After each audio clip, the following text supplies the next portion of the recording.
Welcome to Celtic State of Mind. I'm John Dykes, and joining me today for the Axon Bulletin is the dapper Russell Boyce and our very own poet in residence, Kevin Graham. Welcome back to the show, guys. It's Monday. Plenty to discuss. I mean, will we even get round to the football at the weekend? I don't know. But first and foremost, that is a cracking Adidas tracksuit top, Russell. Well done for that. That's probably your finest to date. Let's get stuck right in to the two statements that have been made already this morning by Celtic. One on the interim results, one a chairman's statement, tying it all into the review. Kevin Graham, I've set up this headline. It wasn't decided by the three of us. I'm reading into that. There's not going to be, we will not make hasty decisions that we might regret. And what I read into that is that we're not going to change the manager. I do expect a director of football. I think that's on the cards. I think that's going to happen. But at this moment in time, I get the feeling we're not going to change the manager. Kevin, am I reading too much into that? What was your thoughts on the chairman's statement? I think you are reading too much into that. For me, the hasty line actually means that they didn't want to pay anybody off and hire in anybody new that's going to cost them money at this precise moment in time when the club's finances, I mean, we're basically losing money like a blind man playing blackjack at this precise moment in time. So, and it's going to get worse in the second half of the season. Lennon's there because this season's a busted flush, back to the card references again, and he'll be there at the end of the season. And once everything's done and dusted this season, Lennon will be mutually agreed and we will get a new coach going into next season. And I didn't see anything in the statement which made me think anything different for that. I didn't expect anything else from the statement.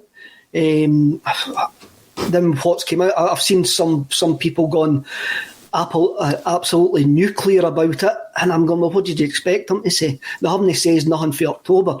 They're not going to come out and lay their plans on the kitchen table for you for everybody to see.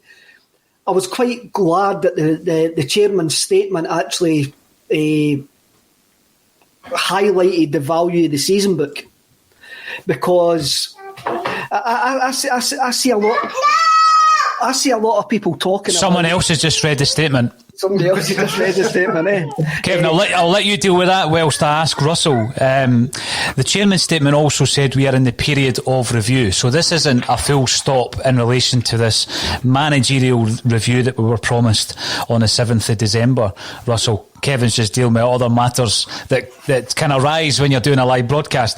But from that, obviously it's ongoing. I understand what Kevin says. We can't give too much away because obviously that might detract from any of the work we're doing behind the scenes, and I totally understand that. However, I didn't get much positivity from the statement, and in actual fact, someone else who's tuning in, P. McA on YouTube, says the last line of Bankier's statement, a sense of togetherness equals Lennon stays. What's your thoughts? Because obviously Kevin has disagreed with that. What's your thoughts on that particular choice of words?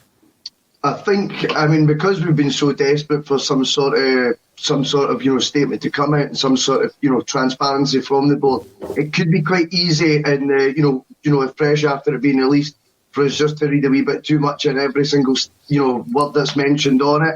I happen to be more on Kevin's side. I don't think it was a definitive Lennon stay. My biggest worry is that they still don't know what the future plan is. I'm not convinced there is a master plan behind the scenes that we all hope and strive that there will be. They've not given me any indication this season that they are capable of putting together such a master plan and not some sort of disaster happening along the way. I thought the letter I mean, there was a tweet came into me from Nicky who'd sort of said he thought it was, a sort of shut up boys and girls and let us carry on sort of running things as they are. Whereas I'm more convinced that they just put out a letter of statement because they had to. I didn't think there was much substance to it, to be honest with you. And I think for now it's just, we just keep trundling on till the end of the season. In the words of Gavin Strachan, I think he says what does he say? We'll just trundle on or something like that. I know. It didn't fill you with confidence, Russell, that's for sure. Okay, Danny Harvey, nowhere in this review does he mention we have actually fallen further behind than the position we were in December. Neil Lennon had one main objective, and that was to win the league. He failed. Thank you, Danny. And Patrick Murphy on YouTube comes in to allay any fears that I might have given anyone to say no, it didn't mention Lennon's name once, and indicated the review is ongoing. I agree with what Kevin said. A director of football will likely be next. The new manager will arrive in the summer, maybe June. Neil Lennon is toast. Well, I'm trying to remain positive this season and next. And I was looking also through the interim reports. Obviously, we've all seen the big headlines. Kevin, I've got to say though, I don't think it was any worse than we expected. £6 million losses. Obviously, they've focused on things like no fans in the stadium, the COVID issues, player acquisitions. We try to keep the squad together. That's why we haven't had as much of a profit, etc. So I don't think there was anything in there that was groundbreaking. But let me tell you, the state of our accounts are going to be in much better shape than the rest of Scottish football at this stage. Oh, of course they will. But I think the retaining the players is now looking like a bad decision, and that's probably one that they're actually regretting just now. They basically done the summer's business expecting fans to be back in the stadium by October, and it's completely backfired on them. So they've now burnt through the season ticket money, and we're now in a period where they're basically hemorrhaging money left, right and centre. So the summer's going to be really interesting.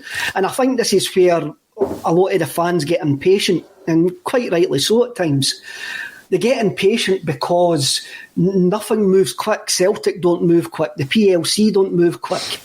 And everything has got a value, and it's dollars, pounds and pence, and that's only the value that they look at. I find it quite funny when I read social media, and you see people going, I'm not going to renew if Neil Lennon's there next season. We're 18 points behind. This is terrible. It's shocking. And the reason that I won't renew next season is I'm going to play the board at their own game here. They see me as a pound, shilling and pence. Well, I see them as pound, shilling and pence now. My emotional attachment to Celtic is through you guys, through the community on here. It's nobody the PLC. That's my emotional attachment to Celtic. Celtic see me as a pound sign. So I'm going to see them as a pound sign now. Unless they give me a massive discount on my season ticket next year, I'm not back. I'm not going back. I couldn't give you a monkeys if Neil Lennon is the manager. If they gave me a massive discount, I would still go back, because football is only a small part of it for me. But for me, I'm going to play the board at their own game. And there's people now realising that you can put as many bed sheets as you want on wire fences. The board are not going to listen to you. The only way that they listen to you is money. And see all these people are all sitting there going, oh, it's my emotional attachment. I'm going to pay my season book anyway. Yous are the problem. Now, Kevin, I take every single word of that on board, because there's a lot of Celtic fans thinking the same as yourself. There are others who will no doubt disagree with you, and that's great, because that is what having a debate about this is all about. I looked at a figure the other day. Someone was saying that Celtic will struggle to sell 40,000 season tickets. We've said on this platform that if no changes are made, if Neil Lennon is here to stay for next season, I don't think it will be anywhere near 40,000. Russell, what's your thoughts on that? I mean, I remember a big drop-off in season ticket sales during the final season under Gordon Strachan, and then the first season under Tony Mowbray, which resulted in the first tenure of Neil Lennon. And I think Celtic dropped between 10 and 15,000 season tickets in those 2 years. Now, if we were to drop 15,000 season tickets under circumstances where a lot of it won't be through choice, it'll be through finance, where people don't have that same money, and as I've said before, it then becomes a luxury, which is, when you're a Celtic supporter, going to the game's never really been a luxury, has it? It's always been a necessity. But we're in trying times financially, and if we're currently sitting at 57,000 season ticket holders, I can see it dropping way below the 40 unless big changes are made. Now, they've started in essence through obviously the fact that Peter Lawwell has retired, and we know that the new CEO coming in is Dominic McQuaig. That's something that I'm looking forward to. I think that's a positive move. Yep. But then, the next stage of that, and I do agree with Kevin, that's why platforms like this are so important. You hear the structure of someone's argument and then you tend to agree with it from time to time, not always. But I think you're right, Kevin. I think what we're now looking for is the director of football. My big concern reading through that, maybe not necessarily for next season, although I think it's still a possibility, is that certainly for this season, that closes any argument that there's going to be any change this season. A lot of fans, us included, were pushing for change just now. We needed Neil Lennon to move on. A lot of Celtic fans, all you need to do is go onto Twitter anytime Celtic make any kind of tweet and just look at the amount of responses with the Lennon out kind of banner, which has become an avatar for many users online. And I do think that there will come a point when it comes to the renewal of the season tickets where they realise this is a bad idea. We do need to have bigger changes in the football department. So, Russell, what's your thoughts on that? Kevin, very strong words from Kevin, who's been watching Celtic from before I've been at the games. I think, when was your first game? Early 80s, Kev? 1982, Capello, 1982. So, this isn't someone who could be described as a new generation of Celtic fan throwing his toys at the pram because we're not winning games. It's a lot deeper than that, Russell.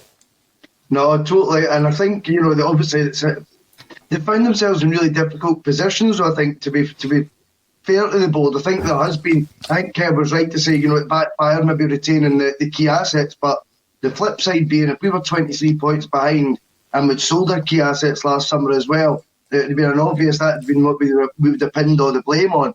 I think the biggest problem all comes back to decision-making at Boyce and Lennon in the showers, and since then, when COVID's occurred and we've had big decisions to make, we've been doing it with the wrong guy in the dugout, unfortunately. I know that sounds really, really harsh on Lennon, but I do think that keeping the assets last year should have been a positive thing. Not qualifying for Europe affects the balance sheet as well massively, with regards to, obviously we're in the Europa League group, but the financial rewards of that, or at least even getting to the latter stages of that, and obviously the Champions League that we threw away, not even against good opposition, I think is really, really frustrating. And again, it's came back to cost us. So what we find is basically this summer, when you're looking at season tickets and you're worrying about the numbers dropping, can Celtic afford to now invest that sort of big money in a manager that is going to maintain the season book numbers as high as realistically possible in the current climate? Or do they stick, as you say, with Lennon because this is the board's man and this is who they feel is right, and maybe a change in structure will allow him to get the best out of the group, but whatever that group may look like, obviously he'll need to be in charge of an overhaul. How many season tickets are going to be renewed and how many new applicants are you going to get if that was the case? I think you are looking under 40,000 at this stage. I think, like you rightly point out, the avatars on Twitter are appearing all the time. The actual banner itself is rife whenever Celtic put up any sort of tweet. I don't see how that's sustainable and expecting to have strong season ticket numbers in the slightest. But going back to what Kevin said, because we didn't twist last summer and sell key assets, obviously we've got to balance the books as well. And the club aren't known to sort of loosen the purse strings, taking a gamble sort of thing. So if they were to go for an attractive manager, they're going to cost a pretty penny. I don't know if they're in a position that they feel they can do that now, such as the way the COVID's going. You opened up your answer there, Russell, by saying that to be fair to the board, and I think it is important to actually say that we are in a difficult situation in terms of the new man coming in. Hopefully the rebuild starting in the summer. You would like the manager to be in right now, because you need them to assess the squad so that we don't fall into that same trap of being underprepared for the qualifiers, because they're massive. They're massive to the balance sheet. They're more important now, getting into the Champions League group stages and actually, for the prestige, but also for the money. The financials are more important now than ever before. But it is a difficult period at the moment. It's a very difficult period because if you sack the manager, there's payoffs times 3 or 4. With his coaching staff, then you're bringing somebody else in new, unless they're unemployed, there's payoffs. So I totally get what you meant, and I think it's sensible to always have that in mind. It is a difficult time at this moment. Now Richard McMinn comes in to say Bankier, who incidentally is now in his 10th year at Celtic, said he did not make rash decisions, yet they gave Lennon a job in the shower rooms after the Scottish Cup win. Is that not a rash decision? And it's a great point, Richard, because I think the whole club at the moment seems to be strewn in contradiction, and this is a difficulty. There was this chat about they understand the anxieties of the Celtic support. We're getting flack, to paraphrase, from all angles of the media. Yeah, that's because you're Celtic and you're underachieving, and you should be expecting that. And it's also a situation where we're not there to voice our opinion. The discord is always going to be virtual. It's always going to be on these platforms, much more than it would be normally if we had been at the games. So, Kevin, strong words from yourself. What kind of feeling are you getting from fellow fans? I mean, in terms of how difficult a push is it going to be for the Celtic board under the current circumstances to get the highest percentage possible of those season tickets to renew? The feeling that I've got is we all want to renew, but we have to get shown something. The supporter will need to be supported as well. Whether that is with some that want management change or other ones that want to get made feel valued. But the bottom line is, you have a lot of fair weather supporters there who bought season tickets for this season, supposedly being the 10, and also who joined when Brendan Rodgers came. And unless you get a manager of Brendan Rodgers' calibre again, you're going to drop 10 to 15,000 anyway. You're then having a look to try and keep that hardcore there. And there's a lot of the hardcore who have now getting to a point where they're fed up being seen as pound, shilling and pence, as I've already said. I'm in that. I play Celtic at my own game, at their game. I mean, at the end of last season, my thinking was, if I owed Celtic 110 quid for a refund, they'll be quick enough to take it out of my bank account. So why should I not be quick enough to take it out of their bank account? If I'm treating Celtic, the PLC of Celtic, not Celtic Football Club. I'm treating the PLC of Celtic as a service user. And in any other walk of life, you'll be firing in letters of complaints this season for what you've paid for. And that's just off the park.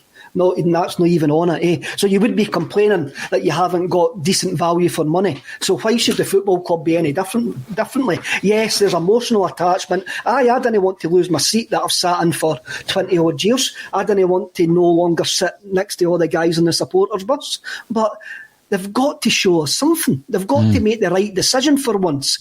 It might hurt the club, but if they make the right decisions, they'll get backed by the fans. Kevin, I think you're right. I mean, I've been in the presence of Ian Bankier, sheerly by chance, not because I'm part of the Prawn Sandwich Brigade or anything like that, on one occasion, and he didn't fill me with any kind of sense that this was a Celtic man. Now, I didn't want to get too hung up on that, because there's plenty of Celtic men and women who couldn't do the job. It's one of these things. People think it needs to be prerequisite for them to understand the club. And then the other argument would be, let's employ people who are the best at their job. I look at him in a very kind of important position at Celtic Park, and I think over the last 10 years, and if I was to ask you what he's done positively to affect any kind of change at Celtic Park, would you be struggling to give me an example? What has he done that you can look back on a whole decade of him being at the club and say, what's his legacy? What could you tell me? I mean, when you says he had been there 10 years, I was completely in shock. It's like 10 years or nothing, this. He gets wheeled out every so often to give a 400-word statement in front of the financial results, and that's it. It's just like a show position, ain't it? So they become empty words, Kevin, when they're trying to appeal to fans and the anxieties that we are feeling as supporters not on the ground. I feel as though it's empty words because I don't think he gets it. And I think there's plenty of people on that Celtic board who don't get it. They don't understand not only the emotional attachment, Kevin, but how important day to day it is, because the emotional attachment comes from being born into a situation where you can't remember ever deciding to support Celtic. It's passed down from generation to generation. But it becomes so important to your day to day life in so many different ways. Financially, of course, being one of them.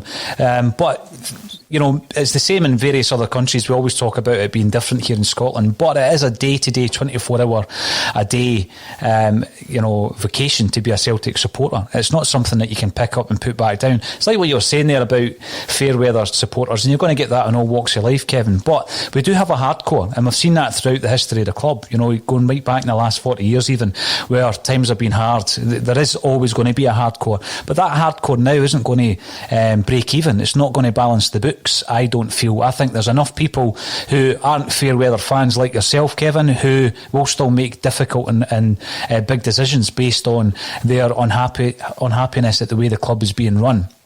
Now, I mean, I'm not saying this is 1992 again, because it's no 1992 again. We're nowhere near. There's a lot of the younger generation out there, younger than me, who are dressing this up as a battle for Celtic's soul. It's not a battle for Celtic's soul. Celtic's not going to go bust where we were in 1992, 1993. This is not a new Celts for change. This is just time for the club to go back to its roots and realise that without us, they're nothing. Without the fans, they are absolutely nothing. And they keep on banging on about this season. One of the reasons that we're 18 points behind is because we're not in the stadium. Well, prove that to us then. Is that Kev, is that their charm offensive? Is that it, do you think? I would hope no. It needs to be bigger. It needs to be bigger than that. It needs to be bigger than that. This seems to be the message that is coming out of all kind of areas of the club at the moment, isn't it? If you guys had been here, you guys and girls had been here, everything would have been different. This is how important you are. And the caveat is, because you're so important, we need you for next season to renew your season ticket. Is that the charm offensive? Because if so, I think they're going to be struggling. I think they will be struggling because they've been banging that message now for months and months, and it's no making any inroads whatsoever to the feeling of the wider support. I've made it clear what I would do to go back, and this is really quite. It's hard for me to actually say that. It is hard for me to actually say that, but to make it even more clear. If they showed value in the support, the way that, instead of the hollow words, the empty verbs, the empty metaphors, show us it in pounds, shilling and pence. Show us our value in pounds, shilling and pence. But be honest about what will happen if that happens. Be honest about there's going to be a period of downsizing. There is going to be a period of downsizing. The accounts are going to show that. Every club in Scotland is going to be hit with this.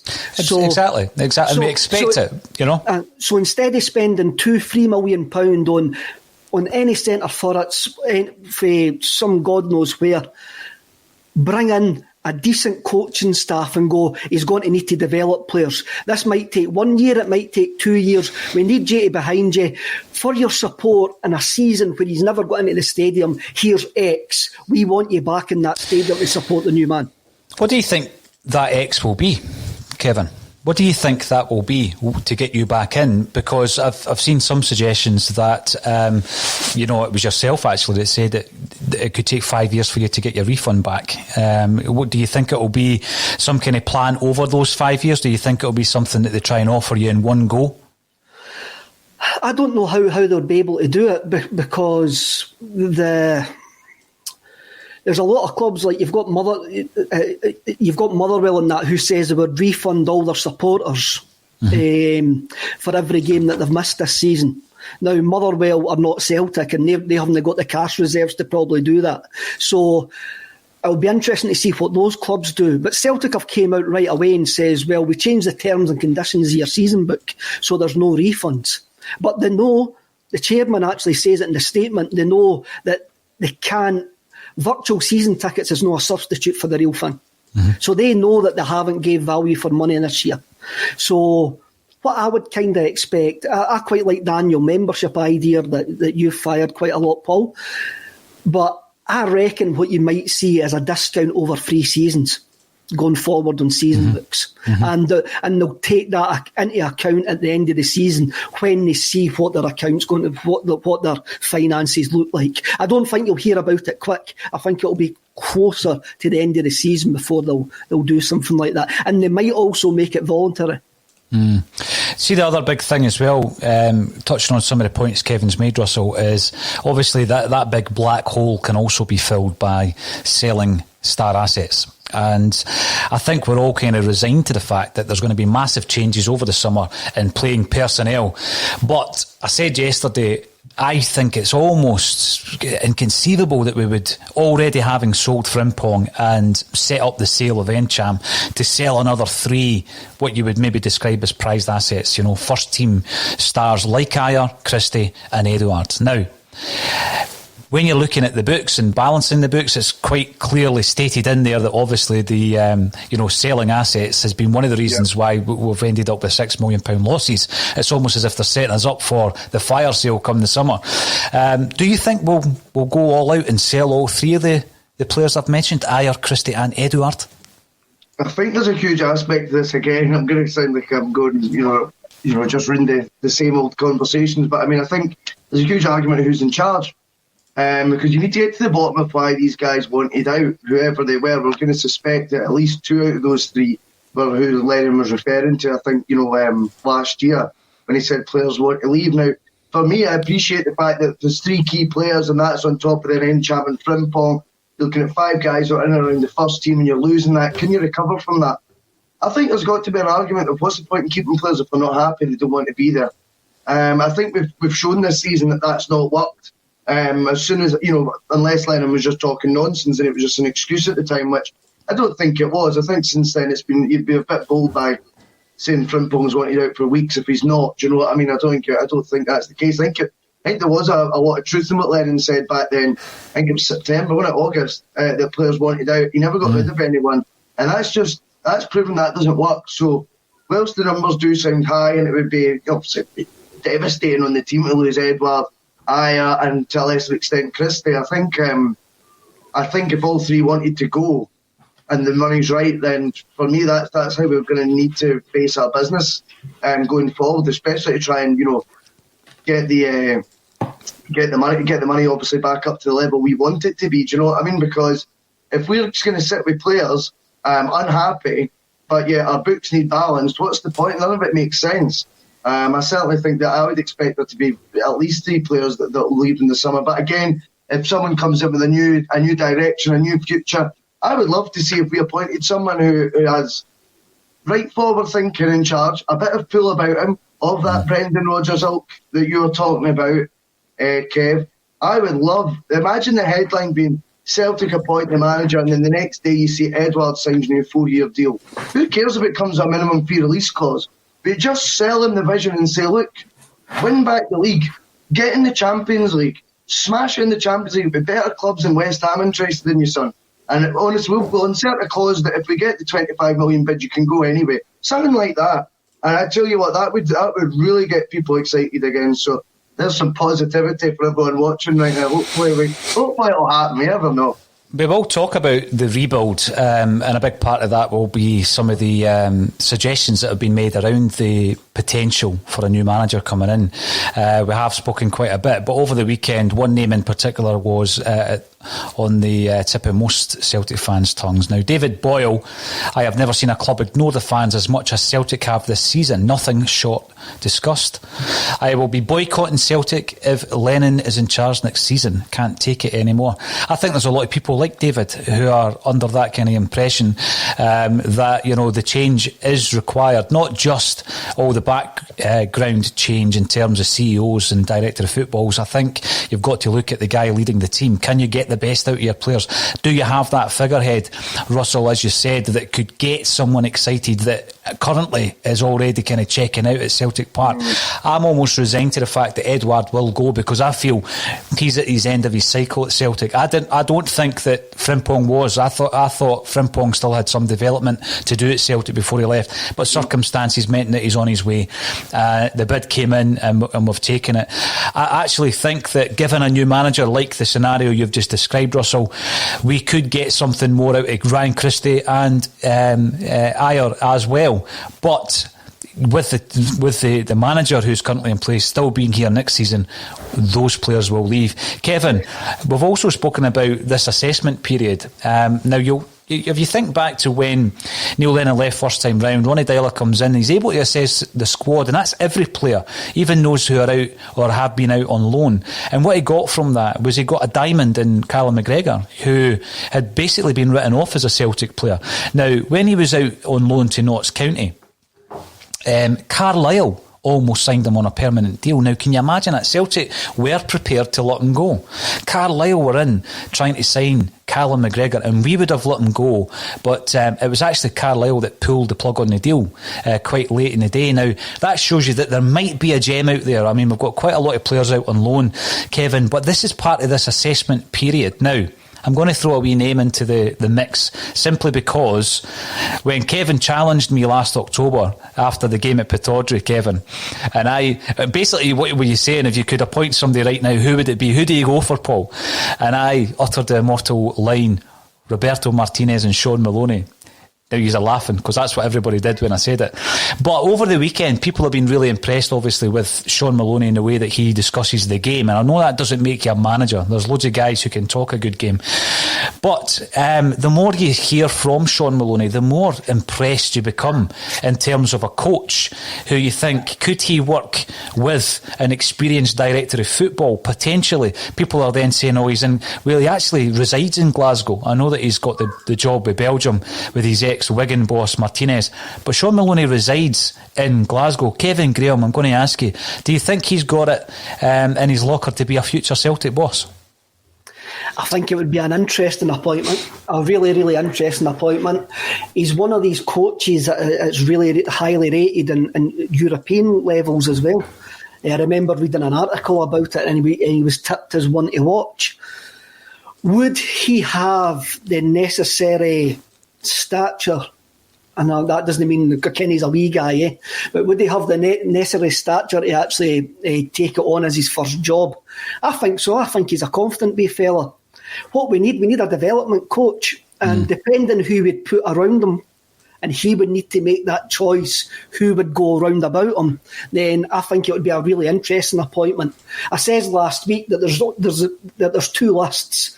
You've got the obvious list and you've got the interesting list. And the obvious list, these managers disappear. But I think Maloney's firmly at the top of the interesting list for me. Mm-hmm.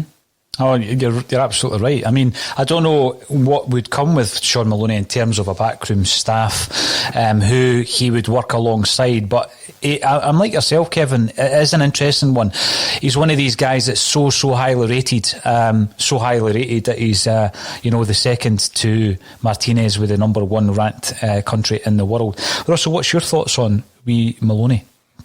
Definitely, and I think with regards to the stature as well that Kevin's talking, I think that would be like what you were saying, Paul, about it'd be really important that the director of football does have some sort of gravitas and does have a lot of experience as well, because to be honest with you, I think you would need that. However, in terms of how he comes over very well, he speaks really well. I think in terms of, obviously, if you're working with the number one ranked team, and to me we're one of the top 10 managers in the world as well, Martinez, I think it's inevitable when he leaves Belgium, he'll go to one of the European giants. I think he will, and he'll smash it.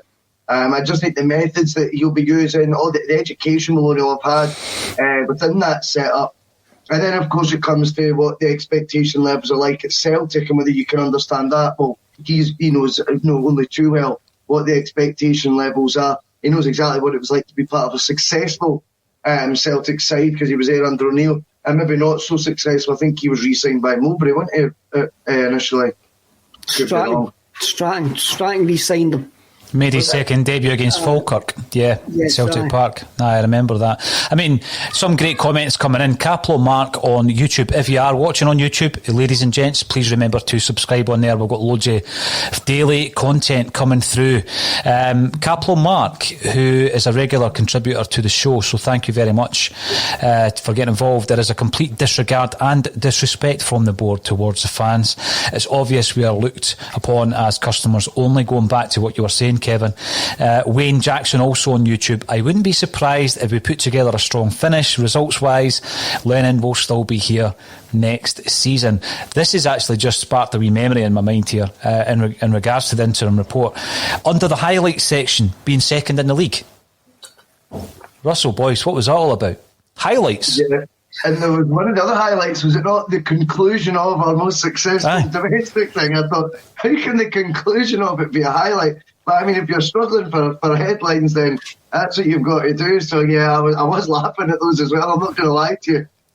Being second in the league. But does that tell you a greater story? I know we're reading too much into all this today, but is the fact that second is seen as a success because that still gets you a shot at the Champions League? And that's all they're bothered about, because that still gives them a chance of the riches.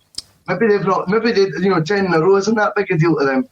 Well, on that point, Treble comes in via YouTube to say the board must realise the importance of us qualifying for Champions League next year after releasing the finances of a £5.6 million loss.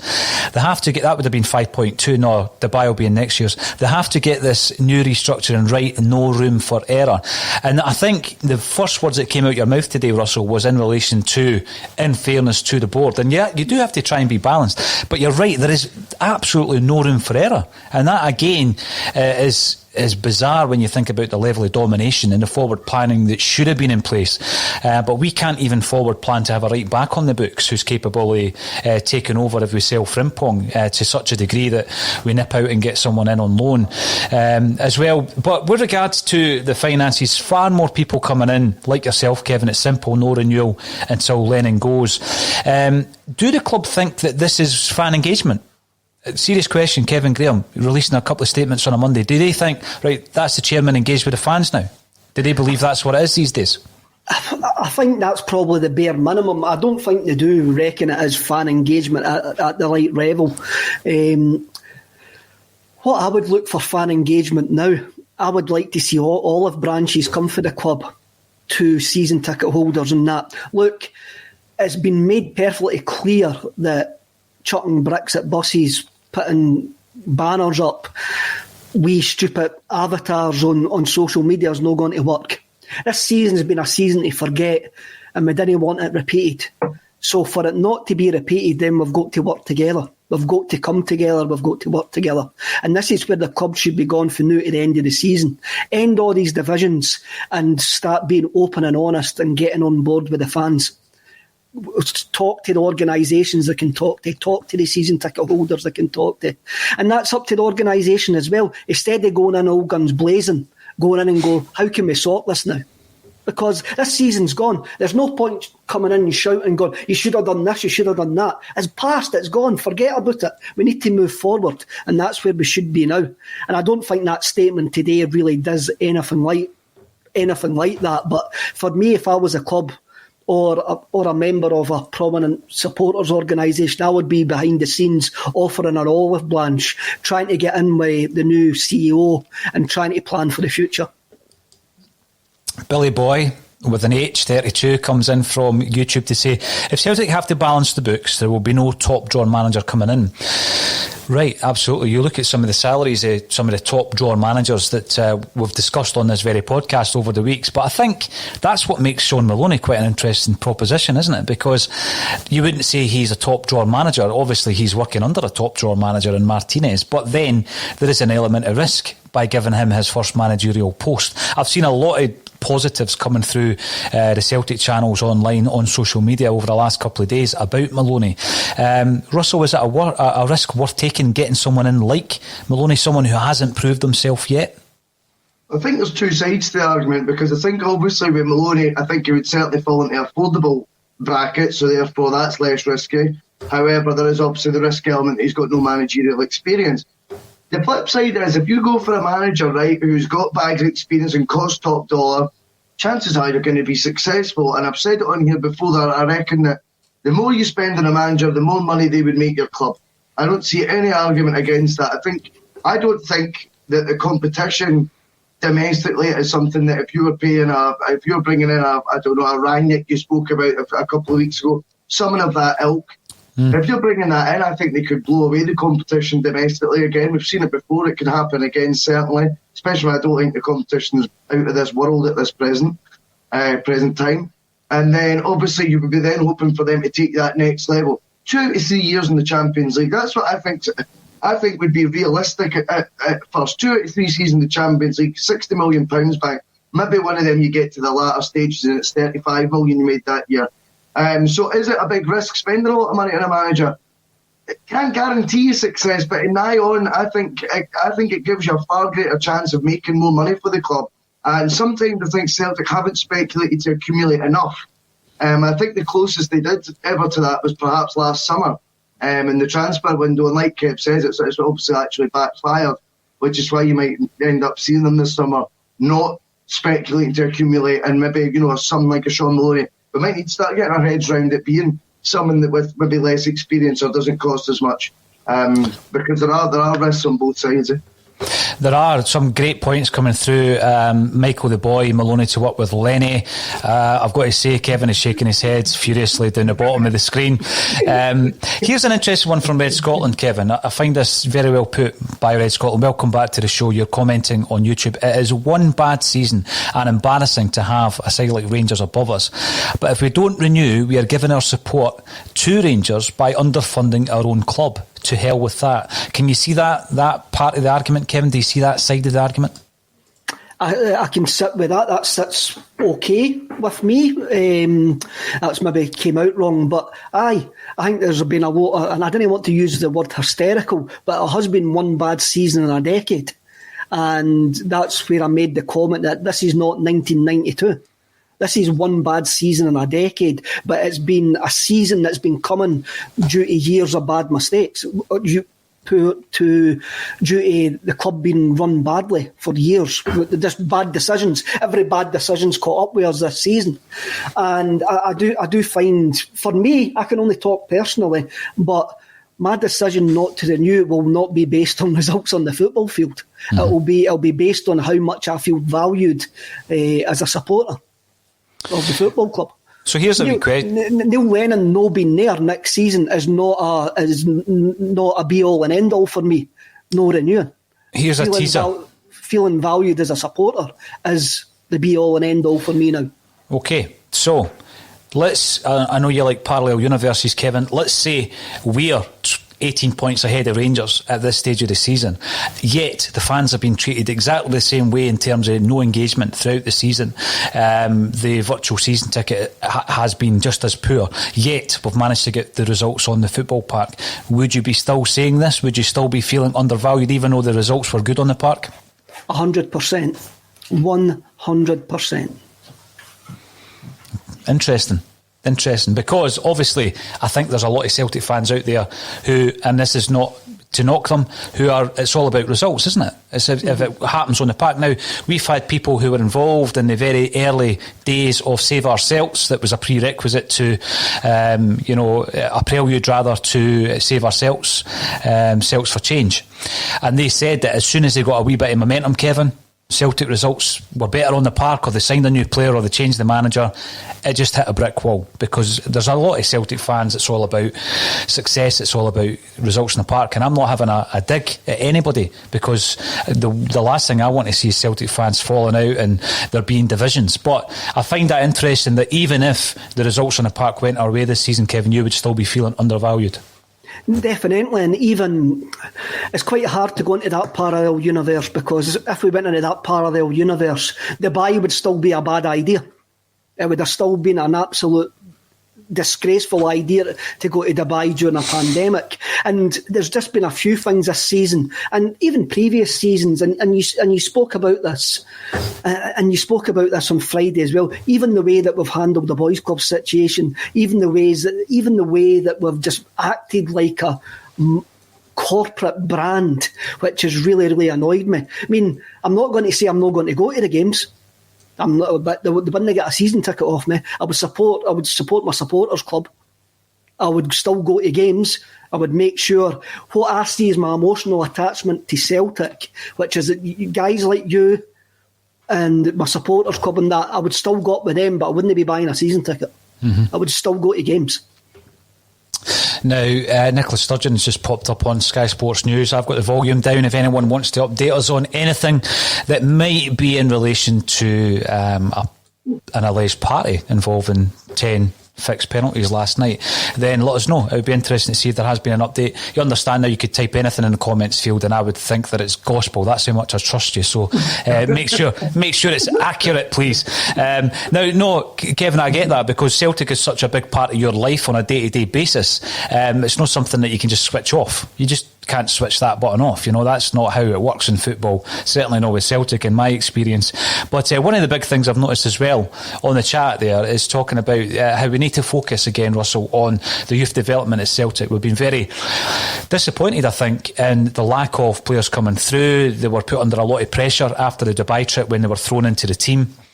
Some people were saying they're not up to scratch. Well, how can they be when they've not been playing games at that level? We're in a league where it's not conducive to youth development because we don't have that bridge of a reserve kind of league. They don't play many games, and currently they're not playing any games. But there was an interesting interview with Jack Aitchison. I've got to give the guys at the Glasgow's Green podcast a shout out. They helped us in the charity weekender, but they're doing quite a lot of good interviews. I've noticed. I think it was the GIG podcast that did the Kelvin Wilson interview as well recently, and Jack Aitchison spoke about the trouble trying to break through at Celtic Park, the fact that he tried to leave the club for 12 to 18 months before he finally got a move. And the one quote that stood out for me was, "I didn't see a pathway." Now, surely with everything taken into consideration, Russell, we really need to focus on getting that youth development working for Celtic again. Definitely, couldn't agree more. I think the amount of players that seem to just fall by the wayside is unbelievable. I mean, I think it's quite baffling as well. We've got someone that was regarded as one of Europe's hottest talents in Karamoka Dembele in our reserve. He came on as a sub, I think it was 18 months ago, maybe even longer than that, for the first team. And yet now, even when the squad was absolutely decimated with the COVID thing, he didn't get a start either game. He seems to have fallen right away.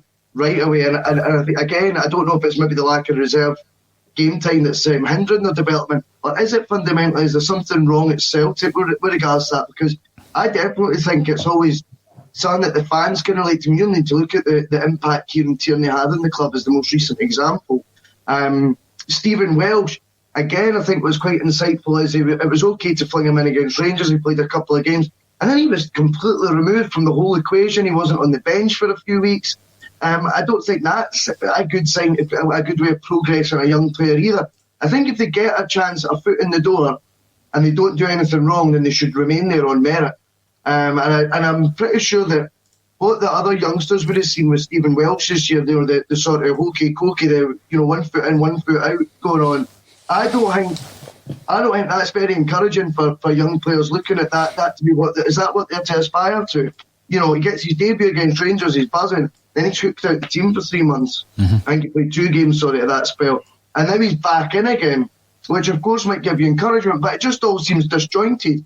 And I think it obviously goes back to what Jack Aitchison's saying. It doesn't seem, if you look at Welsh's progress so far with regards to the first team, that's been on any form of pathway, has it? That's not been a pathway he's been on. You're right. What I mean? You're right. It's been absolutely down to circumstances, isn't it, Russell? Yep. What you'd be hoping for, and I know it doesn't guarantee results, but with the investment Celtic have in the youth and up at Lennoxtown and the various pro-youth systems that are in place, Kevin Graham, you would expect every year for there to be a group of players who have progressed to the stage where they've got to be considered for that step up. Now, not all of them are going to make the step up, but I just don't think we've had that pathway. We keep banging on about, but Kieran Tierney, James Forrest, Callum McGregor. James Forrest and Callum McGregor are in their late 20s. So, where's the players that were brought through who are 23 and 24? Who are the players that were brought through who are 19 and 20 that are ready to step in? We've got a wee group of players there. Welsh has come through, and I hope he remains because I like the look of him. But we've also got Scott Robertson, we've got Ewan Henderson, the aforementioned Dembele, Ocoflex. How many of them will be part of a Celtic side, in the next 5 years? Because if they're to be as successful as Tierney, Forrest and McGregor, then you would hope that 2 or 3 of them will be. I can't see it. I can't see that being the case. Kevin Graham, do you think that's going to be at the forefront when you consider how the signing policy is going to have to change due to the Brexit? Post-Brexit is going to have to change anyway. And then obviously financially, through COVID, we're going to have to be a lot cuter with, assessing what we have available and maximising it. I think that was the whole point, appointing Ronnie Dyler and Brendan Rodgers.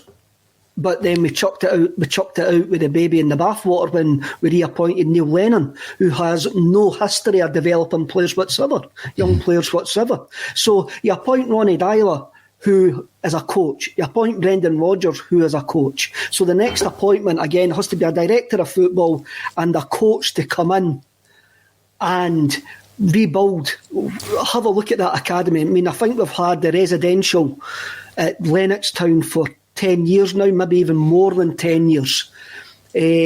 Where are the players that have came through? That Tierney's probably the only one that's came through, and he's left. All the rest of them have got to 16, 17.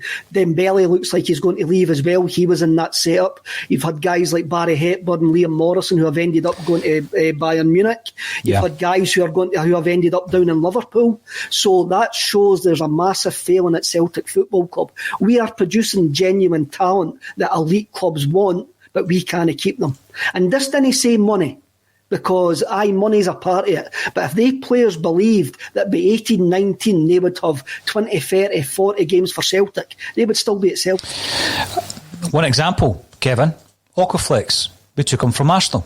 Yep. So it wasn't about money, it was about a pathway. It was about Brendan Rodgers being able to sell to that young player, you're going to be a first team player at Celtic Park, and this is your pathway and this is your plan.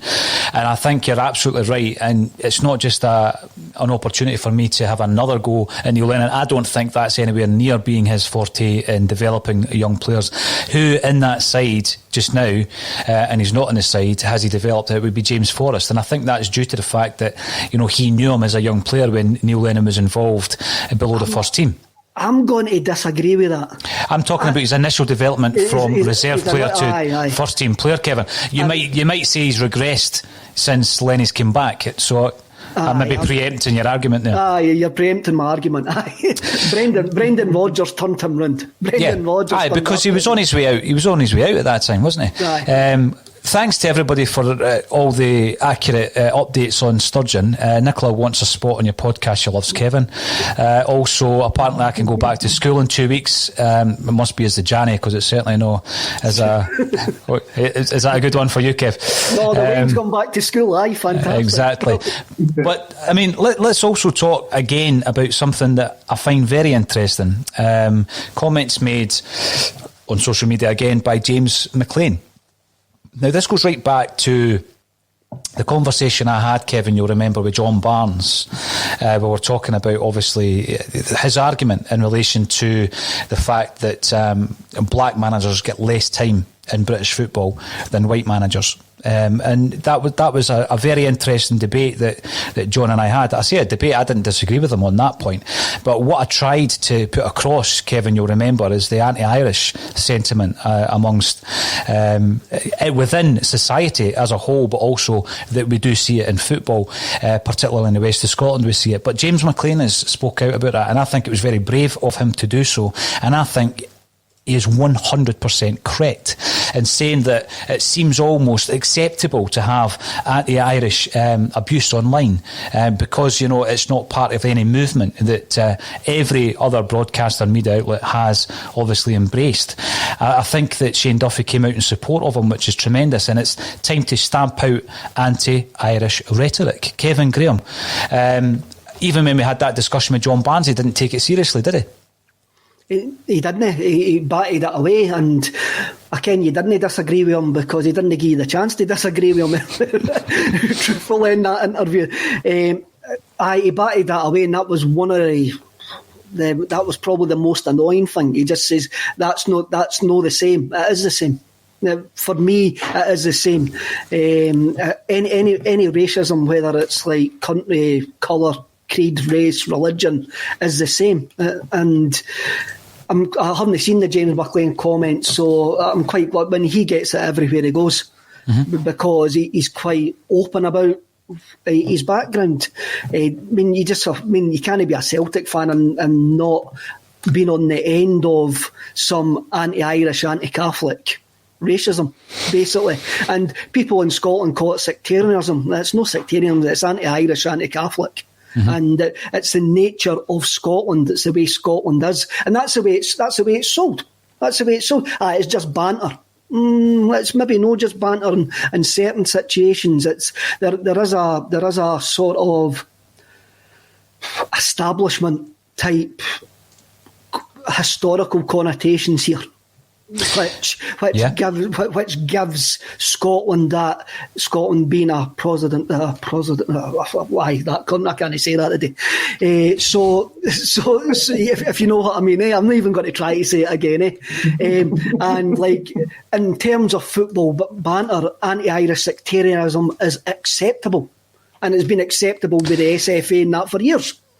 Just remember, protest, Kevin, because they're protesting against the Catholic Church back in the days of John Knox. But when we're looking at the discrimination that has been faced by I think Celtic players in the past, the one that has suffered more than most is Neil Lennon. And I think that when it comes to anti-Irish, anti-Catholic discrimination and the kind of abuse and the threats and the attacks that Neil Lennon has endured in his time at Celtic, both as a player and as a manager, that's what makes it so difficult now for me to go onto social media and to see the big Lenny Out campaign. I don't want Neil Lennon as the manager of Celtic Football Club.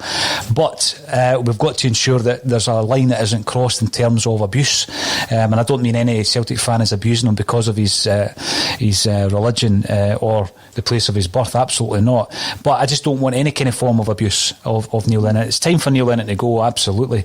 But I just don't want it to be as vehement. And, you know, the big thing for me is James McLean has spoken out about it. I think it was a brave move, Russell, and I think it's something that needs to be focused upon a lot more in relation to, let's call it out. Yeah, absolutely. I think when the word sectarianism is the one that's bandied about Scotland, but it's the only time you ever hear that word ever used with any sort of reference. It's always with anti-Irish racism, basically. It's what it is, and I don't understand what the fear of calling it, using the word racism when it comes to it seems to be in this country, but it certainly seems to be a taboo, which that in a nutshell tells you why it'll never be resolved anytime soon until it is even referred to what it rightfully is, and that is anti-Irish racism. It's that simple. If you can start referring it to as that, then you're making the first step into getting, it to be sort of resolved, or maybe not resolved completely, but you know what I mean, like, trying to do the right steps and trying to create awareness of what it actually is. But whilst you give it dodgy titles and things like that, then you can't educate people. You can't make people aware of what it is they're actually saying, and you can't get any sort of change to occur. So I think that'd be the first step. Call it what it is, for God's sake, and then we can try and resolve it from there. We can deal with it now. Monday afternoons means the Monday Club. It means Russell. It means Kevin. But on a Sunday night, Russell normally runs a wee poll just so that we can discuss the kind of feeling around a certain subject involving Celtic. Russell, what was your Sunday night poll last night? So I nabbed it off you. It was a good question that you asked yesterday on Axum. I enjoyed it. I thought it was a good question because it's 4 loan players. We all know that they've cost a lot of money between them. We need to accept that. Come the end of the season, which one are you wanting to keep? And it was just so simple. When you thought about it, you think, ideally, you'd be signing all 4 of these with a view to signing them permanently, because they've had a year to settle in. They've really proved their worth, and we're going to sign them all permanently, or at least try and sign them all permanently, if realistic. So yeah, the poll went up just to find out, which one they wanted to keep, whether it was Shane Duffy, Diego Lack, Sal, whether it was John Joe, Kenny, or whether it was Moy El Yunusi. Despite a late surge in the poll for Shane Duffy voters, hello to everyone who voted for Shane Duffy. it was John Joe Kenny that came out on top, slightly. So that tells you he's made a good start, at least at the club. There was a lot of support for El Yunusi as well, and I think we could disregard the Shane Duffy ones, because I think when the vote was at around the 1,300 mark, I think Shane Duffy had around 2%, and then when the votes went up to 4,500, they had 27 somehow. So I think that was the best all banter. I don't actually mind it, to be honest with you. I thought it was good fun. I think I got 65 retweets, and I kind of went through them all methodically. And I think it's 50 were by Rangers fans. Well, there you go. If that's what gives them their kicks, that's what gives them their kicks. Infiltrated. That's devotion for you, Russell. It was good fun, though, in fairness. And there was no, like you're saying about abuse. I don't mind if there's banter for both sides, to be honest. We love to wind up at their expense. So if they're going to jump in and get us the shine, to me, it's a SIBO moment, Shane Duffy, and, we've just got to take it on the chin, do you know what I mean? No, you're right. And again, I'm going to throw the question over to you, Kev, because over the weekend, I was saying this to Colin, I didn't want it to appear that it was just a cheap dig at Shane Duffy, but I was just really unhappy with the whole condition of Shane Duffy, not just his performance, but, 6 minutes in at a corner kick, there was a close-up, he was blowing very heavily, sweating buckets, he's slow, he's slow as a week in the jail. He went on one of these galloping runs again, you knew he was going to lose the ball, and he did. He didn't bother going back, he just trotted back, and I just don't see it. Every single pass that he made was almost painful to watch. He just goes up, he just swings a big right bit and normally passes it to Ayer, making very little happen. And I was really frustrated with him, I must say. So I didn't vote for Duffy. Who I voted for, it was out of two. I was impressed with Laxalt when he came in, Kevin. We spoke about him on here. He looked like the real deal. Faded really badly since then. I think John Joe Kenny has done well. I don't think he's done anything spectacular since he's come in. He is unbeaten and he gives us a wee bit better balance when you look at Taylor one side and John Joe Kenny on the other side. El Yunusi is a bit of an enigma for me. He's inconsistent, but you look at the goals he scored this season, for example, and he's got loads of attributes. But the argument I had with Colin yesterday was, we've seen everything we're going to see. He's all the man he's ever going to be at Celtic. We've seen him for 2 seasons. It's not going to be. He's not going to have this incredible turn of form in season 3, unless, of course, he comes to work with a manager who suits him. Kevin, who would you say if you could keep one of the 4? Would you go and play it safe because we don't have any other right backs? Would you go with John Joe Kenny?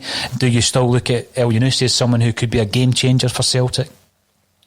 I'm just going to go back to one of the comments. I've just noticed that there, Zaira Coveld, and she says, or he says, I don't know, are you going to acknowledge that there is anti-Protestant President? I can't say that, I can.